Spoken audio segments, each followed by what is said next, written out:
From monsters lurking just underneath the water's surface, to things going bump just outside your front door, what will you find in this episode of Allegedly True Cryptid Encounters?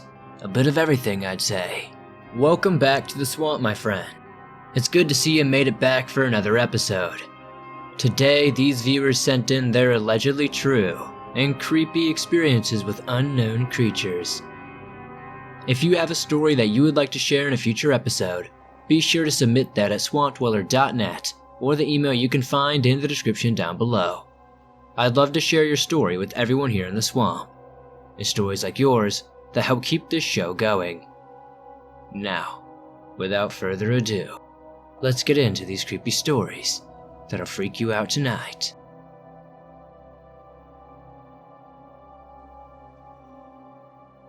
I encountered this creature when I was about 8 or 9 years old. This was around 12 years ago. My father, mother, siblings, and I were visiting my grandparents back in Somalia for my grandma's birthday. My dad did not want them flying to the States alone, and they couldn't afford to come to America, so we flew out to them. Besides, my parents were homesick, and my grandfather wanted my siblings and me to see his country since we had only seen it when we were very little. The only one who remembered the country was my oldest brother, who was 16 at the time. My grandma lived in a small house on the outskirts of Duro. There was not much to interest me and my siblings at my grandparents' house, so my brothers and I often played outside. In the more rural areas of Somalia, the locals tell stories of witches who rub themselves with magic sticks to become hyenas. My grandfather says that they can turn into other animals as well. The locals call them Kyori Ismaris, which means one who rubs himself with a stick. All over the Horn of Africa, they tell these legends of people who can transform into hyenas, and I've never really believed in these stories until I encountered one myself. It was just becoming nightfall when my grandfather asked me to take out the trash while my grandmother made dinner. I was walking to the trash cans when I saw it. It was a hyena. Usually, hyenas did not roam close to cities, and when they did, they usually weren't alone. This hyena looked different than the spotted ones you would see in documentaries about Africa. This one was a striped hyena, and while they certainly did live in Africa, they were not very common in Somalia. Besides, this hyena was definitely not normal. It looked like it was sick, like it had a problem with its fur, like mange or something. It was missing patches of fur and had boils or pustules where the fur was missing. I stopped the moment I saw this thing, but I don't think it noticed me at first. I stood there for a few moments, in dead silence, just staring at this thing. When it did look at me, I got goosebumps all over my body. I had shivers going up and down my spine. It was an animal, but when it looked and turned at me, it had a human face, a smiling maw. It looked like it had the face of a human but mixed together with that of a striped hyena. Instead of front paws, it had clawed, human-like hands, and there was no fur. It stepped forward, laughing, but it did not sound like a hyena's laugh. It sounded like a woman. In fact, only spotted hyenas laugh, and this one was a striped hyena, so I knew it wasn't normal. I was still frozen, just staring into the glowing yellow-orange eyes of whatever this creature was. I must have been outside for quite a while, because the next thing I heard was my grandfather screaming for me. He was yelling prayers in Arabic as he ran my way. The hyena, or whatever it was, ran away as soon as it saw my grandfather coming towards me. It began to make that same creepy laughing sound as before. It moved very fast, and within mere seconds it disappeared into the desert. I asked my grandfather what it was, but he refused to answer me and told me to never tell my grandmother about what I saw. She was very superstitious about these things. If anyone else is from East African countries, let me know if you've ever seen something like this.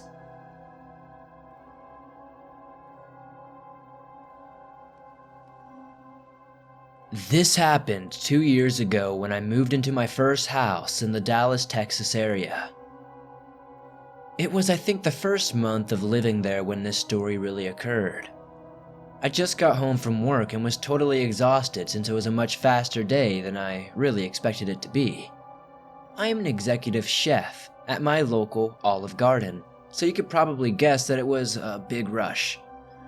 Anyway, all I could think about when I got home was a hot shower and a well-deserved nap to start off my weekend. I got my shower done and began to brush my teeth when I heard some loud thumping coming from the first floor of my house. I spat my toothpaste down the drain and went downstairs to investigate. Once I was down there, I heard it again, and it sounded like it was coming from my basement, which I have only been in once because basements are scary. Some would probably just say nope, but I was, unfortunately, way too curious. I knew it probably was not going to be anything bad, so I went down to see. Curiosity killed the cat. I made my way down with the noise still happening, but once I made my way down to the floor, it suddenly cut off and I did not hear it again. It was pitch black down there, so I turned on a light, which only lit up about half of the basement, with the other half still dark. I could see, however, what looked like a figure, not right on the edge of the light, but still close enough, maybe halfway over. It was closest to the furthest left corner of the basement, if that makes any sense. At first, I thought it was just paranoia getting the better of me, but after a second of reassuring myself, the figure was still there. The figure was pretty tall, maybe about 7 or 8 foot tall if I had to guess. It looked humanoid, and seemingly stood upright. It had long arms which almost went down to the floor, a very slender body, and long hair that went down to its shoulders. But it was sort of hard to tell because of the limited light given on the other side of the basement. And because of that, I also could not see any facial features of it. My heart was beating 1,000 beats per minute at this point, and I did not even notice myself backing up to the door. This thing then started running toward me at a fast pace. That's when I ran up the stairs to the main floor and locked the basement door. I called 911, but due to my description of this thing, the operator was doubtful, but she sent some officers over to my house anyway. The officers arrived in about 10 minutes, and I showed them to the basement door and unlocked it. I waited upstairs for maybe 5 minutes, but when the officers returned, they could not find anyone or anything down there. They were moderately annoyed, but they said to call again if anything else were to happen.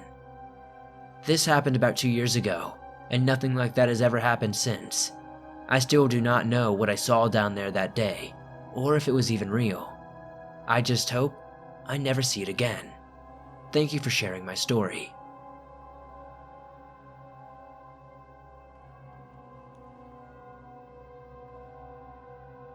I apologize if I do not describe this very well, as I am not much of a writer if I'm honest, but I'll try my best. We live in Florida in an area close to the water, and it has been raining frequently. These things may play an important part in me finding out what this thing could have been, but for now, I'll begin. I was at my sister's for the night. She lives in a camper on about 3 acres of cleared property with woods surrounding it, and a small paved road leading to the main road. Her property is about 2 miles away from the main road. I woke up sometime in the middle of the night, sometime around 11 or 12 I believe. I had to use the restroom, so I got off the couch and went to the restroom. I was dozing off just a little bit, as it was late at night, and I had a sip of beer that I mistakenly thought was my water. When I had finished, I stared into the mirror for a bit and collected my thoughts.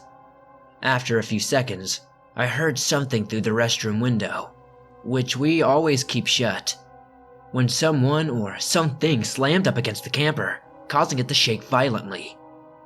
In fear, I ran to my sister's room where she and her boyfriend slept. This was childish of me to do, but honestly I was scared. I woke up my sister, but she refused to listen to me, so I went to her boyfriend instead. He listened and suggested we go outside because there would have to be some sort of mark. I wanted to wait until the morning, seeing as whatever it was that left that mark could still be out there. We went out using our phones as flashlights. Walking around the camper, we eventually found where the sound originated from. In that spot was a massive handprint. There was a slight indent as well, but it was hardly noticeable. I'm unsure of what this could have been. I don't know if there's any humanoid creatures in Florida. I know Florida is very stereotyped, but I just need to know what this is. We are going to be installing cameras soon. If anything else happens, I will keep you updated. Hopefully, someone will know what could have done this.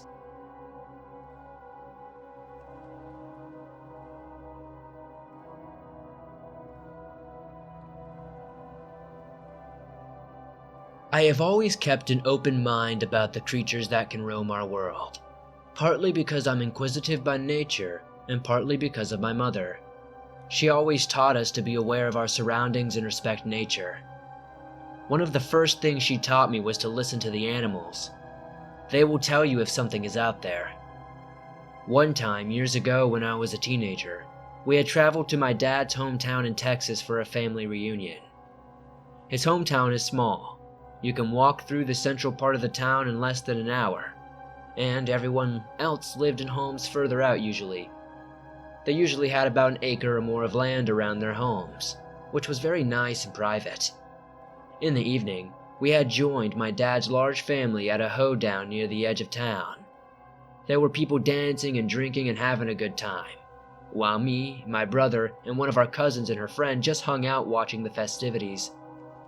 We were talking about these teenager things that you'd always talk about, just who we liked or disliked at school, etc., We looked out towards the edge of the party, where a fence bordered the location. We were at this separated area, where it separated the yard from the scrubland on the edge of town. We could not see far out since night had fallen, and the lights on the poles of the fence only illuminated the fence and the brush around it. As I looked out, I noticed something. An object that was half hidden by a small tree, but odd in that it was not swaying in the breeze like the rest of the foliage. I pointed it out to my brother and cousin, who spotted it as well. As we observed it, a few things became clear. It was a creature, about 5 feet tall if I had to guess. It was a tawny brown color, like a coyote. One of us asked if what it was a coyote, but we could definitely tell it wasn't. It was just too big. We cautiously, or foolishly, made our way closer to the fence till we were only 20 yards away from it. This thing was a further 10 yards from the fence on its side, just far enough to be out of the range of the light. We stopped in our tracks as we could see enough to make out that this creature wasn't something we'd ever seen in our lives. It was a creature, covered in fur, hunched over on long legs, with human-like arms. Long, gnarled hands ending in sharp claws. Its head was half hidden by the tree, but we could see a canine-like head, with a long snout and pointed ears, just like a coyote. It was staring at us, and we were staring at it. We quickly ran back to the party, realizing that we were closer to this thing than we were to our own families. If this dogman, a term we didn't know at the time, was as fast as the werewolves we had seen in movies, the fence would have been no obstacle for this thing to get us if it felt so inclined. We were all shocked into silence. Once we were back at the hoedown, we just sat there and looked at each other. Did we just see that? Do creatures like that really exist? We were simply stunned at this encounter. We didn't even know who would believe us, so we just said nothing. The next day, my family was heading back to Oklahoma. My brother and I were secretly relieved considering what we had seen. But my cousin and her friend lived in Texas, in my dad's hometown, which was part of that thing's territory. I hope she never had to see it again. I quickly moved on from that night, but that encounter has always been in the back of my mind. As time went on, and I learned about creatures that people have seen in the woods, I heard at least a name put to what we had seen, and I hoped I'd never see anything like that again. But as they say, careful what you wish for. In 2019, I was out on my boss's farm for a 3-day work excursion in the summer. His farm is about an hour away from Oklahoma City, and 80 acres of land that's mostly woods and pretty isolated. His nearest neighbor is probably over a mile away. I had been to his farm many times over the years and was very familiar with the woods around his place. There was a trail that led into the woods from the compound, and I'd walk it every morning with his dog when I came to work there. I never walked to this trail alone, and never unarmed, not because I was worried about dogman or Bigfoot, but because wild boar was known to live in the area, and they were the ones I was worried about. In all the years I had been up here, I had never heard about Bigfoot or dogman being seen in the area, but plenty of boar. On this particular day, I set out towards the trail in the late afternoon, his dog Buddy right at my side. The trail was not exactly well traveled, and it was more grass than dirt. Halfway down the trail, where it was more open ground, I could already see a few deer tracks, some raccoons, even an armadillo scrape in the ground. As I was counting the different tracks, Buddy wandered off the trail into the trees to sniff at something that caught his attention or find a place to pee. I called out to him to not wander far, stepping towards the edge of the trail to do so. As I did, I looked down and saw something that made my heart stop. Right at the edge of the trail, right where the bare earth gave way to grass, was a large canine-like footprint, bigger than any footprint Buddy could ever hope to make. As he was a 75-pound German Shepherd, and I have a 150-pound Great Dane at home, and even his paws aren't this big. I put my size 10 boot next to it, and the track was over half the size of my boot. It was decently fresh, no more than 24 hours old if I had to take an educated guess.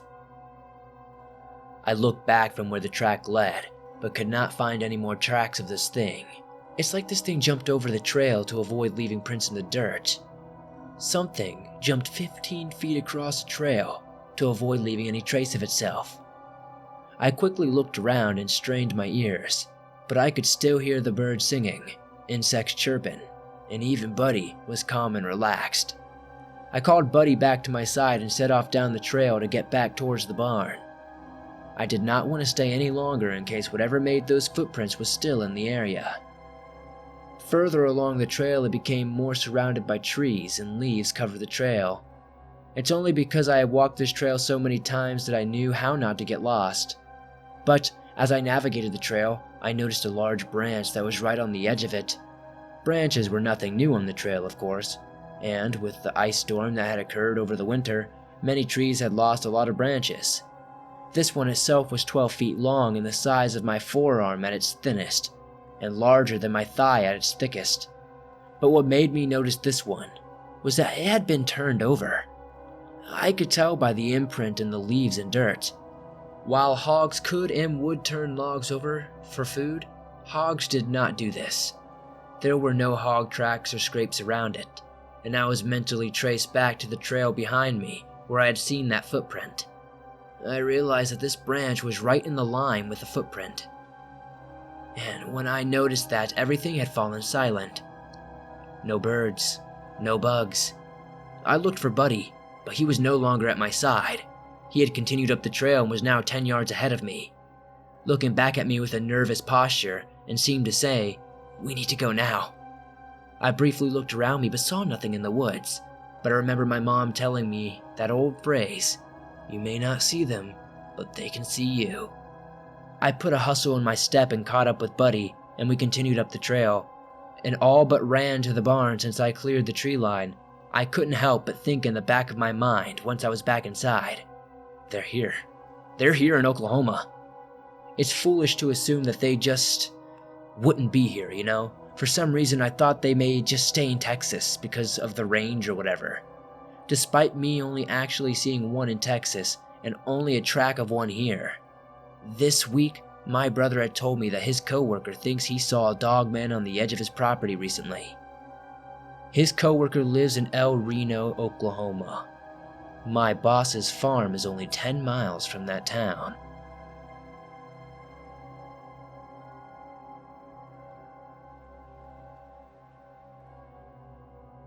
You have graciously shared some of my stories in the past, so I wanted to send you in another.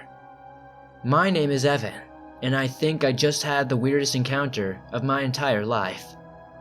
In one of my previous stories, I mentioned me and my friend were heading to Ocean City, a popular beach in Maryland, about 3 hours from where I live. Well, I decided to go down again and spend some time at our condo, just relaxing and taking a load off. Summer has been very wacky due to the pandemic, so I did not plan on spending a lot of time down on the beach. I am one of those people who enjoy the beach vibes but do not like going down on the sand or getting in the water all that much. Well, unless I am more alone and there are not loads of people clogging up the beach. Well, I drove down in my Chevy Nova on July 21st. It was just me this time, although my family was planning on joining me a couple of weeks later. So anyway, I sped all the way there, wanting to avoid stopping at all. When I pulled up, I hopped out, shutting the Nova's door and running up to the condo. I unloaded all of my bags onto one of those hotel wheel carts that they sometimes have in elevators. Our condo has one for whatever reason, and it was much more efficient than running up and down the stairs carrying my bags. Well, once I got everything in the room, I stepped onto the balcony. We were on floor 5 of the complex, and it was a beachfront. I cannot tell you how nice it was to wake up to the sound of crashing waves every morning. Anyway, the ocean looks very choppy, but there are loads of people down on the beach, not caring for 6 foot of space at all. Well, that was not going to be me, I thought, as I headed back inside. It began to rain at around 2 p.m., and the beach was basically clear. I jumped on this opportunity and ran down, and surf fished for about an hour and a half, rain pouring down on me the entire time. I caught nothing, but when I fish, I feel alive. It is one of those things like bow hunting for me that just sends me to my happy place. So the first night passes, and I order some seafood for dinner and go back to bed under freshly changed sheets. I wake up and make some coffee. I had brought down my Nintendo Switch, but I felt like I was being called to get off my butt and do something outdoors. That feeling won over, and I decided what better way to spend a nice day at the beach than to go to Assateague Island. For those who don't know, Ocean City is basically a massive sandbar, and several islands and small specks of land are surrounding it. One such place is Assateague. It is a national park, and my next door neighbor who is studying to be a park ranger really got me into going to national parks. The great thing about Assateague is that it's basically multiple environments in one. Let me briefly explain. The island has protected marshland as well as beaches. It is also a swampland and is rather big with forested sections. Basically, one massive natural playground for those who like being in the great outdoors. There are also horses that have been there for generations living on the island wild. They have a dune trail for off-road vehicles like Jeeps and certain type of pickup trucks. But since my Nova is from 1970 and sand basically equals rust on a classic car like that, it was a no-go. But I drove down and parked in one of the visitor lots. I hopped out and decided which way to go. I first hit the swamp trails and the mosquitoes destroyed me. Cursing at my stupid choice not to bring bug spray, I finished that trail. I then took the marsh path and waded in the beautiful marsh waters, seeing crabs and small fish dart by my legs. No, I know nothing scary has happened yet, and I'm sorry about that. But it will soon, I promise. Anyway, I find a good stretch of beach to lay out on. I did manage to remember to bring a towel, and so I laid out on the sand and closed my eyes. My bag and my Nova's keys were next to me, but I was not worried about this thievery. 1, the park was basically empty. At least my part was anyway. And 2, I'm 6'2", and I let my hair grow out to my shoulders. I look like a madman when I'm not properly groomed. But I would never hurt a fly. Anyway, I lost track of time. I probably got to the beach and laid down around 12. Well, my stupid self wakes up and it's already getting dark. I cursed my stupidity as I began to sit up. I screamed. I was sunburned so badly. I had put on sunblock, but I guess it had worn off. My body felt like it was flaming, and tears welled up in my eyes. I have had some horrendous injuries in my time, but sunburns are bad. If you have not ever had a bad one, imagine your skin bubbling and peeling away before your eyes as you are as red as a dang tomato. Now, here is where the scary stuff begins. As I'm trying to figure out how to hobble back to my car, I hear a loud splash. Normally, I would not think much of anything about it. There are some exceptionally large fish and even sharks off the coast of Ocean City and Assateague. I even once caught a 9-foot sand tiger shark near Assateague 2 years prior, but that is beside the point. I realized that this splashing was maybe 7 feet out. That was very odd. The chances of a big fish being that close to shore and making that much noise were slim, to say the least. I dropped my bag and my keys as I slowly and painfully got to my feet. It took maybe 5 steps to get to the water when it made a sound I will never forget. Picture the cries of a mountain lion mixed with the low calls of a large whale. It was scary, sad, and entrancing all in one. Extremely hard to explain, honestly. My mind immediately went to tales of sirens and mermaids, whose haunting calls would lure in unsuspecting sailors to their demise. I did not believe there were mermaids. I am not a skeptic by any means, but mermaids just seem so far out. We have only explored 2% of our oceans though, so honestly who knows what's out there. These thoughts and many more swirled around my brain as I backed farther and farther away from the crashing waves. The waves were much smaller now, and whatever made that noise was splashing my way. I began to hurry back and grab my bag. I sped out of there like a bat out of hell, back towards my car in safety. I spat profanities as I realized my keys to the Nova were back on the beach. I half hobbled, half sprinted to the spot I had just left, all the while feeling my skin peel and burn. I shone my phone light on the spot in the sand where I had just been. I saw them, baseball slid scraping my knees, and snatched the keys. As I went to get up, I met its gaze. It was the strangest thing I had ever seen. It was pale, almost translucent, like a jellyfish. Its skin looked aged but strong and muscular. Its legs were long and strangely tall like a basketball player, but there was not an inch of hair that I could see. The hands looked amphibious, and it had what almost resembled a tail. Its face was the real horror though.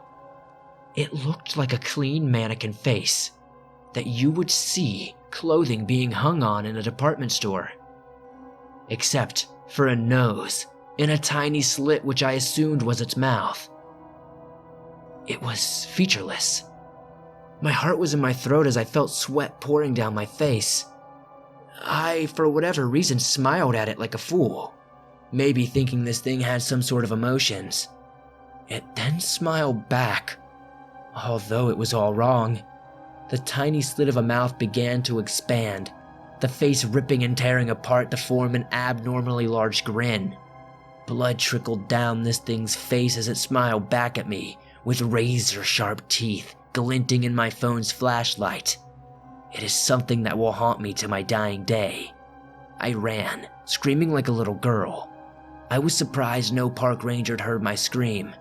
As I ran back to my car yelling, I heard it scream back, almost mocking me in a way. I got into my car and sped out of there. When I got to the condo, I ran upstairs as fast as I could. I locked the door behind me and began breathing erratically. When I composed myself, I sat down on the couch and basically passed out. The next day I went to the local clinic and got my burns checked out. They gave me a prescription lotion to help with the burns and I went home immediately. I looked everywhere for an explanation of what I saw. It cannot be a skinwalker because I am almost certain they do not go into the water and do not live in marshes like that. Could it be aliens? Maybe some other shapeshifting cryptid? I don't know. Thanks again, Swamp Dweller, for sharing my story and encounter. I really like your channel. It has kept me going through these rough times. If anybody in the comments has any idea what this thing could be, please let me know.